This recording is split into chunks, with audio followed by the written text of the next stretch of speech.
الله وحده لا شريك له ونشهد أن سيدنا ومولانا محمدا عبده ورسوله فأعوذ بالله من الشيطان الرجيم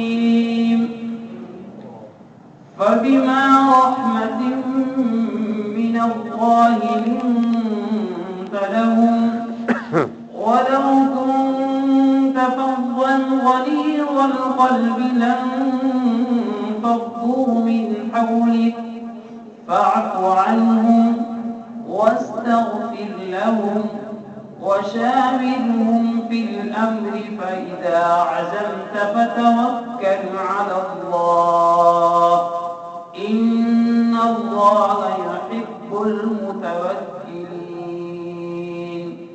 صدق الله العظيم. میرے عزیز بزرگوں اور دینی بھائیوں، اللہ تبارک و تعالی نے بہت سارے جہاں بنائے ہیں، جیسا کہ ہم سورہ فاتحہ کی پہلی آیت میں کہتے ہیں الحمدللہ رب العالمین، کہ تمام تعریفیں اس اللہ کے لیے ہیں جو تمام جہانوں کا پالنہار ہے۔ ان میں چند مشہور بڑے بڑے عالم وہ چار ہیں۔ پہلا عالم عالم ارواح، یہ اللہ تبارک و تعالی نے جس وقت انسانوں کو پیدا بھی نہیں کیا تھا اس وقت بنا دیا تھا، اور اس میں صرف انسانوں کی روحیں رہتی تھی، اور اسی وقت اللہ تبارک و تعالی نے انسانوں سے یہ وعدہ لے لیا تھا الست بربکم، میں کیا تمہارا رب نہیں ہوں؟ تمام ارواح نے، جس میں ہماری روحیں بھی تھی، سب نے کہا قالوا بلا، کیوں نہیں؟ آپ ہمارے رب ہیں، ہم گواہی دیتے ہیں، شہیدنا، ہم گواہی دیتے ہیں اس بات کی کہ اللہ تو ہمارا رب ہے۔ تو اللہ کے رب ہونے کا تقاضا یہ ہے کہ میرے بزرگوں اور دوستوں، اس کی ربوبیت کا احترام کیا جائے، ان کے احکامات کی پیروی کی جائے۔ اور ہمارے دنیا کا یہ اصول ہے کہ جب ہم کسی کو اپنا بڑا منتخب کر لیتے تو ہم ان کی پیروی کرتے ہیں۔ تو اللہ تبارک و تعالی تو سب سے بڑا ہے اور تمام جہانوں کا پالنہار ہے، تو سب سے زیادہ تقاضا ہمارا اس بات کا ہونا چاہیے کہ ہم اللہ کی مانیں، اللہ کو بھی مانیں اور اللہ کی بھی مانیں۔ تو سب سے پہلا عالم عالم ارواح، جہاں ہمارا وعدہ ہو چکا اللہ کا، اور دوسرا عالم عالم دنیا، جس میں ہماری صبح ہوتی ہے، شام ہوتی ہے، ہم کھاتے ہیں، پیتے ہیں، کماتے ہیں، ہم اپنے دنیا کے تمام کاروبار چیزیں سب کرتے ہیں، اور یہی عالم دنیا ہماری امتحان گاہ بھی ہے۔ یہ ہمارا امتحان حال ہے، یہ ہمارا امتحان روم ہے۔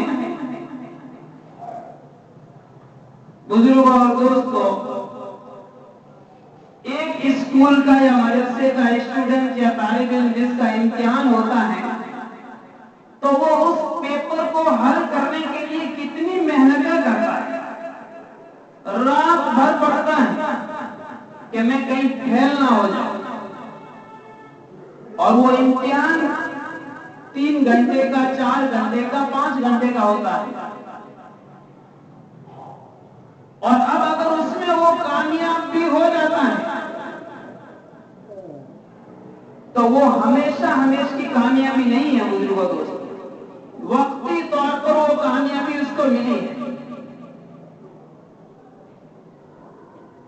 مثلا کسی نے کوئی ڈگری حاصل کرنی ہے تو وہ وقتی طور پر کامیاب ہو گیا،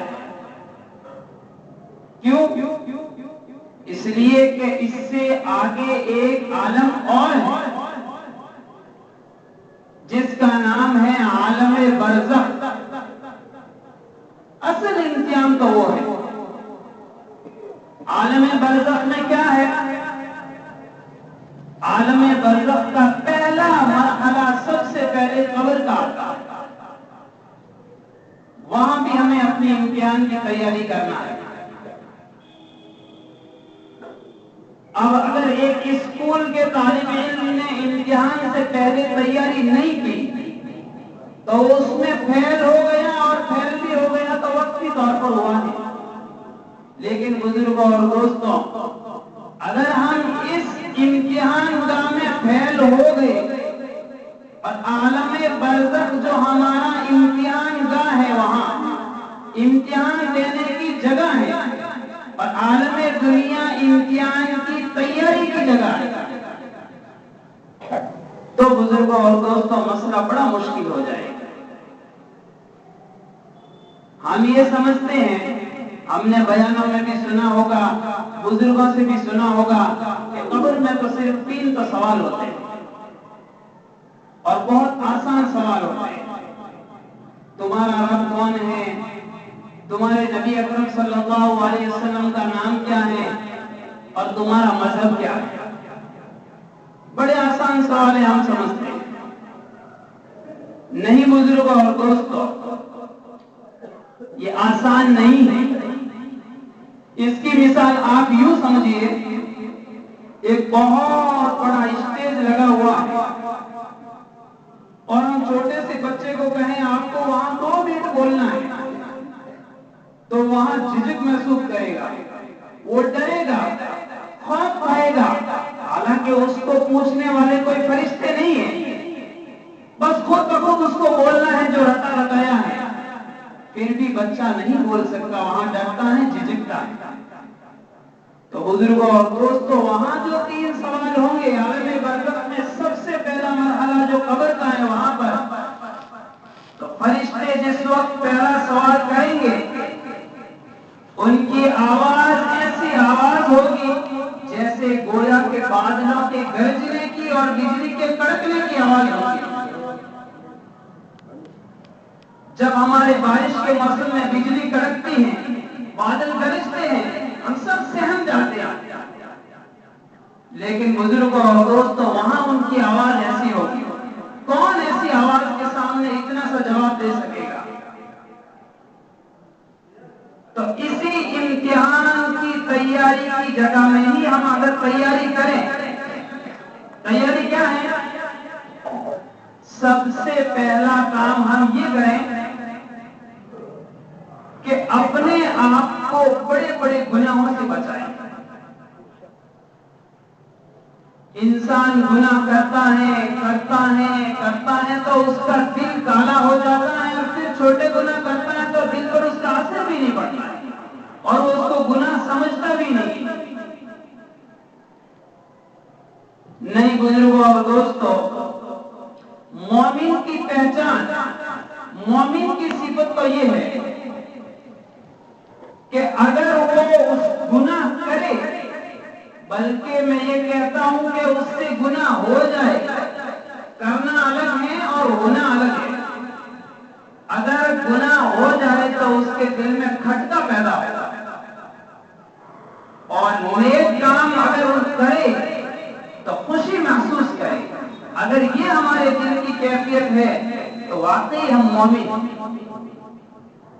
اور اگر یہ کیفیت نہیں ہے، جھوٹ بول رہا ہے، احساس تک بھی نہیں، چوری کر رہا ہے اور اس کا احساس بھی نہیں، زنا میں مبتلا ہو گیا اور اس کے دل پر اس کا کوئی اثر بھی نہیں ہوا، تو سمجھ لو کہ ہمارا ایمان کہاں تک دور چلا گیا ہے. ہم اپنے ایمان کا بار بار جائزہ لیں. تو یہ عالم دنیا امتحان کی تیاری ہے. اس میں سب سے پہلا کام گناہوں سے بچے انسان.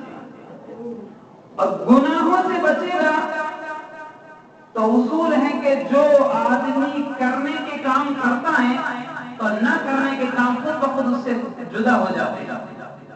اور جو انسان کرنے کے کام نہیں کرتا تو غلط کام کرنے کی ضرورت نہیں ہے، خود بخود غلط کام ہوتے چلے جائیں گے. تو انسان گناہ سے بچے اور اپنے اندر فرائض کا پابند بنانے کی کوشش کرے. سب سے بڑی کوتاہی ہم سے یہ ہو رہی ہے، گناہ سے نہیں بچ رہے اور فرض نماز جیسی عبادت کی پابندی بھی نہیں ہے. گناہ پہ گناہ. نماز کا چھوڑنا بھی بڑے گناہوں میں سے ایک گناہ ہے، کبیرہ گناہ ہے. نماز جیسا عظیم تحفہ نبی اکرم صلی اللہ علیہ وسلم معراج پر جا کر لے کے آئے. اور ہمارے یہاں سے حجاج کرام اور عمرہ کرنے والے جب مدینہ منورہ اور مکہ المکرمہ جاتے ہیں تو وہاں سے کوئی کھجور لاتا ہے، کوئی زمزم لاتا ہے، کوئی تسبیحات لاتا ہے، کوئی رومال لاتا ہے، کوئی عطر لاتا ہے. ہم اس کو کتنا احترام اور عظمت کے ساتھ قبول کرتے ہیں. تو یہ مدینہ منورہ کا عطر ہے، یہ مدینہ منورہ کا رومال ہے، یہ تو مدینہ منورہ کی کھجوریں ہیں. کتنا احترام کرتے ہیں. تو بزرگوں اور دوستوں، مدینہ منورہ کے رہنے والے نبی اکرم صلی اللہ علیہ وسلم نماز جیسا عظیم تحفہ ہمارے معراج سے لے کر آئے، پھر بھی ہم قبول نہیں کر رہے. کتنی بڑی محرومی ہے، کتنی بڑی بزرگوں بدقسمتی ہے ہماری. نماز تو ایمان اور مرد مومن کے لیے ایسا ہے گویا اس دیوار کے لیے پلر. اگر یہ ستون اور یہ کھمبے اور یہ پلر ہے تب تو یہ دیوار ہے. اگر یہ ہٹا دیا جائے تو یہ خود بخود نیچے آ جائے. تو نماز کو تو دین کا ستون کہا ہے، نماز کو تو مومن کی معراج کہا گیا ہے، نماز کو نبی اکرم صلی اللہ علیہ وسلم کی آنکھوں کی ٹھنڈک کہا گیا ہے. تو بزرگوں اور دوستوں، سب سے پہلے ہم یہ عہد کریں، وعدہ کریں، زندگی جو گزری اب اس کا حل یہ ہے کہ اللہ سے جب تک توبہ کا دروازہ کھلا ہے ہم معافی چاہتے ہیں. لیکن یہ بات بھی ذہن میں رکھیں کہ نماز ایسی عبادت ہے جو معافی چاہنے کے بعد بھی وہ معاف نہیں ہوتی. جو قضا ہو گئی ہے اس کی معافی ہے اور پھر ہم اس کو ادا کریں. نماز کی پابندی کب کریں؟ مثال کے طور پر آج کی نماز فجر قضا ہو گئی تو جمعے کے بعد اس کی قضا کریں اور قضا میں اور جو گناہ ہوا تھا اس گناہ کی معافی کریں. کل ظہر قضا ہو گئی تھی، ظہر کے ساتھ ظہر پڑے اور پھر اس کی معافی چاہے قضا ہو جائے. ایسا نہیں ہے کہ آپ نے توبہ کی اور میں نے توبہ کیا ہماری نماز سب معاف ہو گئی. نماز توبہ سے بھی معاف نہیں ہوتی. نماز کو تو ہر حال میں پڑھنا ہی پڑے گا. کیوں؟ میدان حشر میں ہم پڑھتے ہیں کتابوں میں سب سے پہلے نماز ہی کی پوچھ ہوگی. اگر نماز اچھی نکلی سارے کام آٹومیٹک صحیح نکلتے چلے جائیں گے. دوستوں بزرگوں، ہم دنیا کے کاغذات میں کتنا خیال رکھیں. ایک آدمی یہاں سے ودیش جاتا ہے، اس کے لیے شرط اول ہے پاسپورٹ. اس کا پاسپورٹ صحیح ہے، سمجھ لو کہ اب وہ نکل گیا. اور پاسپورٹ ہی صحیح نہیں ہے تو کسی صورت میں ہم ودیش کا سفر نہیں کر سکتے. اسی طرح نماز. تو اس دنیا میں یہ کام دو، اس کے بعد چھوٹے چھوٹے گناہوں سے بھی بچیں. آدمی جب اپنے آپ پر یہ چاہ لیتا ہے، ٹھان لیتا ہے کہ نہیں مجھے بڑے گناہوں سے واقعی بچنا ہے، غیبت ہے، چوری ہے، جھوٹ ہے، زنا ہے، سمجھے کہ نہیں، نماز کا چھوڑنا ہے، ان گناہوں سے مجھے بچنا ہے۔ اللہ تبارک و تعالیٰ خود بخود اس کو چھوٹے چھوٹے گناہوں سے بچا لے گا۔ جب آدمی چھوٹے گناہوں کو اپنی زندگی سے نکالے گا تو اللہ تعالیٰ فرضوں کے بعد اس کو سنتوں کی بھی انشاءاللہ العزیز توفیق دے گا۔ اور آدمی سنتوں کا اہتمام کرتا ہے تو خود بخود نوافل اس کی زندگی میں آتے رہتے ہیں۔ اب آدمی نفل تک کا پابند ہو گیا، اب سمجھ لو کہ اس کے فرض کبھی نہیں چھوٹیں گے۔ فرضوں کی پابندی کا حال ہمارا کیا ہوتا ہے؟ 2 دن نماز پڑھتے ہیں، 4 دن پڑھتے ہیں، اس کے بعد چھوٹ جاتی ہے۔ نفس اور شیطان ہمارے اوپر حاوی اور غالب ہو جاتا ہے اور چھوٹ جاتی ہے۔ تو بزرگوں اور دوستوں، فرائض کو اپنے زندگی میں لائیں اور گناہ کبیرہ کو اپنی زندگی سے نکالیں، صغیرہ گناہوں کو اپنی زندگی سے باہر کریں اور سنت نوافل اور مستحبات کی پابندی کریں۔ یہ تو اللہ تبارک و تعالیٰ کے حقوق ہیں۔ میں عالم برزخ کے تمام احوال کی طرف نہیں جانا چاہتا، میں صرف عالم دنیا میں ہی آج کی بات کہنا چاہتا ہوں۔ اب انسان یہ چاہتا ہے، اور کون یہ چاہتا ہے کہ ہمارے گھر میں سب بے نمازی رہے، ہمارے گھر میں کوئی دیندار نہ ہو؟ ایسا کوئی نہیں چاہتا بزرگ اور دوستوں۔ سب چاہتے ہیں کہ میں نمازی، میری اہلیہ بھی نمازی، میرے بچے بھی نمازی، میری بچیاں بھی نمازی، میری بہو بھی نمازی، میری بہنیں بھی نمازی، سب یہی چاہتے ہیں۔ لیکن بزرگوں اور دوستوں، اس میں سب سے پہلا ہمارا کام یہ ہے کہ ہم حقوق اللہ کے بعد حقوق العباد کی طرف متوجہ ہیں۔ بندوں کے ہمارے اوپر بہت سارے حقوق ہیں۔ کیا ہے؟ سب سے پہلے انسان اپنے اخلاق کو درست کرے۔ حدیث پاک میں آتا ہے ان خیارکم احاسنکم اخلاقا۔ ہم اپنے چھوٹے چھوٹے مکتب کے بچوں سے حدیثیں سنتے ہیں کہ تم میں سے بہتر وہ شخص ہیں جن کے اخلاق اچھے ہیں۔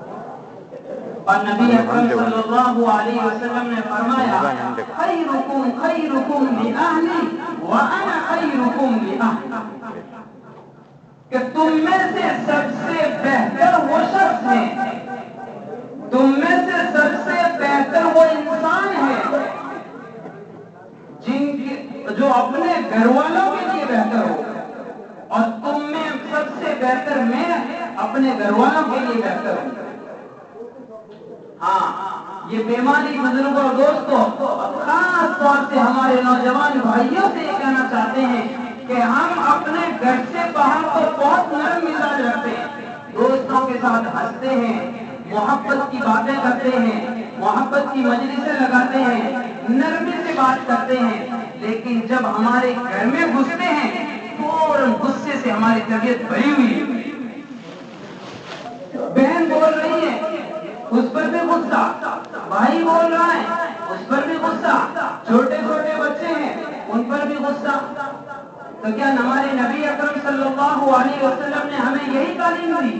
نہیں بزرگوں اور دوستوں، میں نے خطبے میں آیت پڑھی تھی فَبِمَا رَحْمَةٍ مِّنَ اللَّهِ لِنتَ لَهُمْ وَلَوْ كُنتَ فَظًّا غَلِيظَ الْقَلْبِ لَانفَضُّوا مِنْ حَوْلِكَ، کہ اللہ تبارک و تعالیٰ نبی اکرم صلی اللہ علیہ وسلم کو فرماتے ہیں کہ یہ جو نرمی آپ کے اندر جو ہے فَبِمَا رَحْمَةٍ مِّنَ اللَّهِ لِنتَ لَهُمْ، یہ صرف اور صرف اللہ تعالیٰ کی طرف سے۔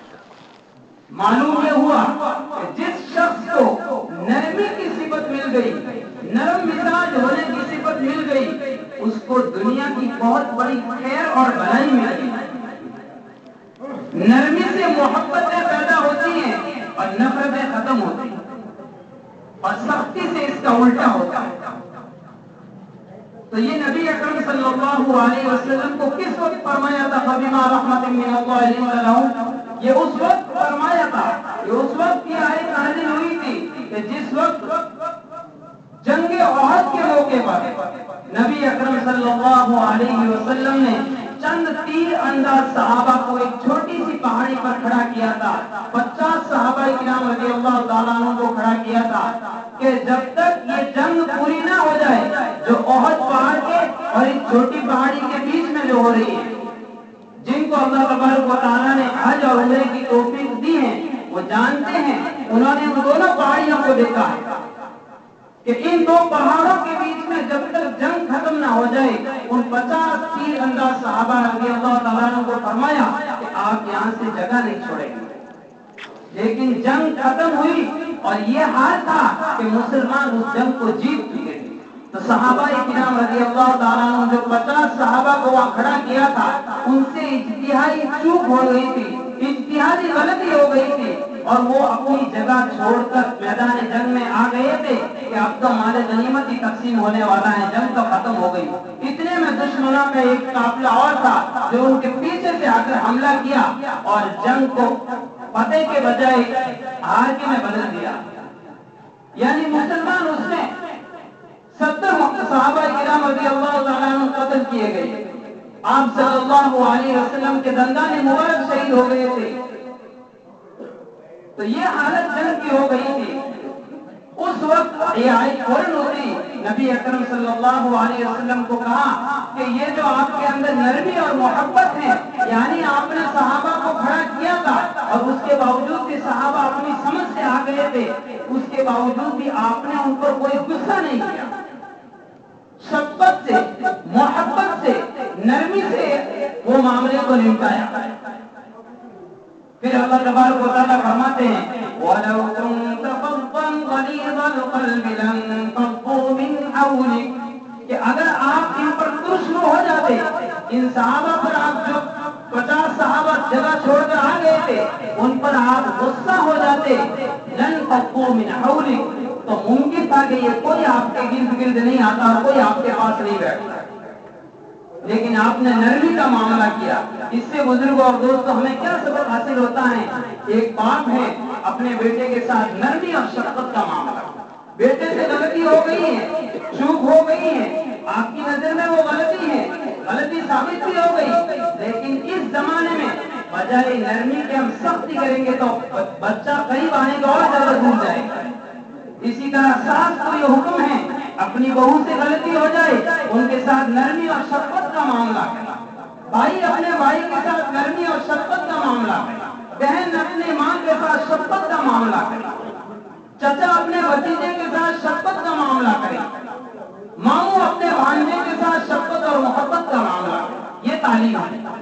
بجائے اس کے کہ آج چھوٹی سے چھوٹی غلطی ہونا تو بہت دور کی، کرنا بہت دور کی بات، اگر بھول سے ہو بھی گئی ہے تب بھی ہم بزرگ اور دوستوں ایسا سختی والا معاملہ کرتے ہیں کہ بھانجا ماموں سے دور ہو جاتا ہے، بھتیجا چچا سے دور ہو جاتا ہے، بہویں ساس سے کٹ جاتی ہیں، بیٹے باپ سے کٹ جاتے ہیں اور پھر باپ اور ساس اور سب اکیلے اکیلے ہو کر رہ جاتے ہیں. زندگی منتشر ہو جاتی ہے. نہیں بزرگوں اور دوستوں، شفقت اور محبت سے جو خیر پھیلتی ہے وہ نفرت اور غصے سے نہیں پھیلتی. اور اس کے بعد صرف اتنا ہی نہیں کہا فاعف عنہم، آپ ان صحابہ کرام کو معاف کر دیں.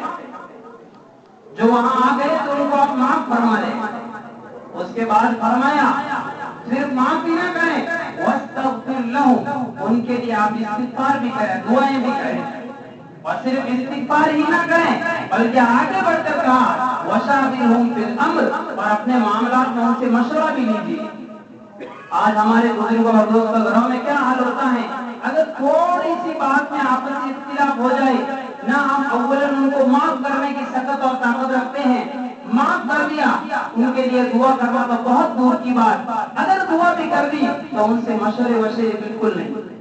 کیونکہ ہم یہ کہتے ہیں کہ ہماری بات تو انہوں نے مانی نہیں، ہم ان سے کیوں مشورہ نہیں. تعلیم یہ نہیں ہے. نبی اکرم صلی اللہ علیہ وسلم کو فرمایا کہ آدمی کو معاف کرنے کے بعد ان کے لیے دعا کرے اور پھر ان سے مشورہ لے تو یہ کلی طور پر معافی ہو جاتی ہے.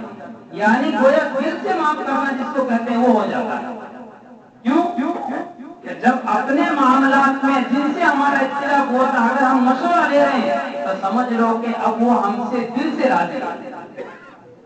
تو نبی اکرم صلی اللہ علیہ وسلم نے سب سے بڑی ہمیں یہ نعمت سے نوازا کہ نرمی کی صفت اختیار کیا، شفقت کے ساتھ اپنے گھروں میں معاملات کو نمٹاؤ، محبت کے ساتھ اپنے گھروں کے معاملات کو نمٹاؤ۔ اگر نرمی، محبت، شفقت ہوگی تو ہمارے گھر میں خیر ہی خیر وجود میں آئے گی، ہمارا پڑوس ہمارے خیر سے سعادت حاصل کرے گا، ورنہ آج ہمارے پڑوسی ہمارے شر سے پریشان ہیں۔ اس لیے بزرگوں اور دوستوں، ہم دعا کرتے ہیں کہ اس دنیا میں ہم آئے ہیں، آخری مرتبہ اور پہلی مرتبہ آئے ہیں، یہ مواقع بار بار آنے والے نہیں ہیں۔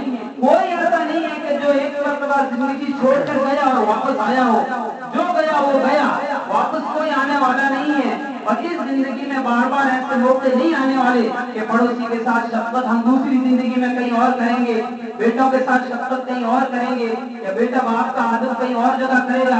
نہیں، کرنا ہے جو یہی کرنا ہے۔ اور خیر کے علاوہ تو مومن کے اندر کوئی چیز ہونی ہی نہیں چاہیے، اگر شر ہے تو وہ مومن ہی۔ اللہ تبارک و تعالی ہمیں کہیں سنی باتوں پر عمل کرنے کی توفیق نصیب فرمائے۔ وآخر دعوانا ان الحمد للہ۔